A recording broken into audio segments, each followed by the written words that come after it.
So the largest unexplored oil and gas field in the North Sea is called the Rosebank, and that has been a contentious subject for the past few years, as there's been discussion with regards to additional exploration of these oil and gas fields, as there's been a climb down on net zero and on action against climate change from the current government. There was a big furore around the exploration of the Camber oil field nearby, which got paused due to the pushback from the public, yet they have pushed on for opening up and gifting the license for this larger oil and gas field in the wake of this change of direction on climate change from the current government. They've been allowed to take this position specifically because Keir Starmer and Labour frontbench have said that they will honour any licences that have been given out between now and the election.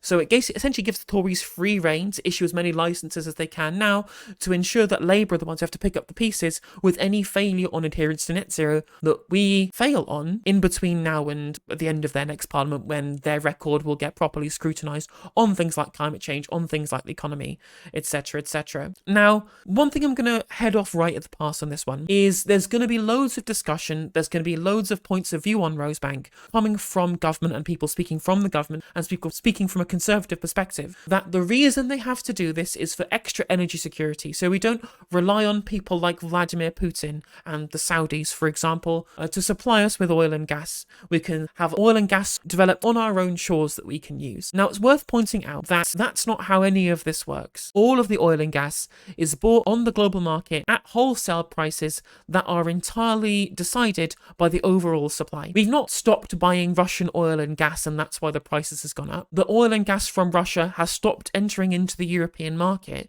thereby reducing the supply and therefore pushing prices up. Even before the war in Ukraine, we were still getting the vast majority of our oil and gas from Norway. They're the biggest exporters of oil and gas in Europe at the moment. They have a state-owned company called Equinor, which is 70% government-owned and 30% state-owned, and the revenues of that go into their state pension fund, which is a sovereign wealth fund worth over $1 trillion at time of recording. So we still buy, even if private companies drill in Rosebank, which is what's going to happen, we will still be buying the gas at wholesale prices, most likely from Norway or from these private operators. It will not change the price, it will not give us energy security if at some point, say for example, OPEC Plus reduce the amount of oil and gas they're extracting, that will reduce the supply and increase wholesale prices, whether we drill in Rosebank or not. It's not giving us energy security, it's not decreasing prices because we don't have a public company that's drilling in Rosebank. If we had a publicly owned company that was drilling in Rosebank, selling the oil and gas to our own government at cost to sell on to the energy generators in this country, then you might have a case for energy security, you might have a case. But that's not what's happening here. It's giving neither of those things. We will still be paying whatever the wholesale price is for oil and gas at the time. It's also very interesting to point out that most oil and gas in the European market comes from Norway. It's where we buy most of ours from. And I mentioned their state-owned provider called Equinor. Does anyone want to hazard a guess at which oil company is going to be drilling in Rosebank? Right? Anyone have a tiny guess who might be drilling the oil? It's Equinor. They have a 40% stake. So 40% of Rosebank oil and gas field, one of the largest ones in the North Sea, the largest unexplored oil and gas deposit in the North Sea, is being drilled for the profits of the Norwegian state-owned oil and gas company. All of the profits for what we're selling our sovereign oil and gas for is going to pay for Norwegian people's pensions and to prop up the Norwegian state, which we then buy back from them at the wholesale gas prices. Incredible. There's another 40% is Suncor, which is a Canadian company. So loads of these profits are going to go into a Canadian private hands as well. And the third one is Siccar Point Energy, which is now being owned by another company called Ithaca. Does anyone want to guess which jurisdiction the Delek Group, who owns Ithaca Energy, have a 20% stake in the Rosebank oil and gas field? Do you know what jurisdiction they are registered for? What company that they're from? What country that they're involved in? Would you believe it's Israel? It's an Israeli company who's getting 20% of the Rosebank oil and gas field. And of course, there are plenty of people in Israel who are not indeed in any links to the current fascist government in Israel. These are not necessarily the same thing. Wouldn't, however, it be incredibly embarrassing and incredibly obvious if this was also an Israeli company who was engaging in helping further Israeli settlement activity in the West Bank against international law, as well as in the occupied Golan Heights? Delek Group was listed on the database of account of its provision of services and utilities, supporting the maintenance and existence of settlements and the natural use of resources, in particular water and land, for business purposes in these occupied territories. Incredible. Now you know, chat. Now you know know why the Tories were so desperate to push through this license and to push through a bill that stopped us being able to criticise any kind of state authority from criticising Israel or for engaging in things like BDS, right? Amazing. It's absolutely amazing. Not only are we flogging off our natural resources to other countries, we're selling it off to other countries' state-owned energy companies so that they can benefit their citizens and increase the funding for their trillion-dollar sovereign wealth pension fund. But on top of that, we have a Canadian private provider paying out their shareholders with our oil and gas.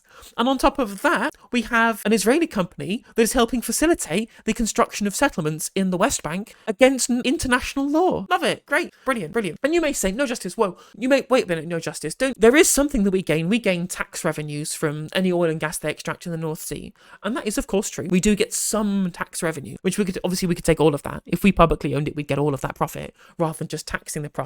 But even then, these companies that are drilling in Rosebank have been given £3.57 billion in tax breaks under the windfall tax to hand the company an incentive for an increase in oil and gas production in the North Sea. Absolutely wild.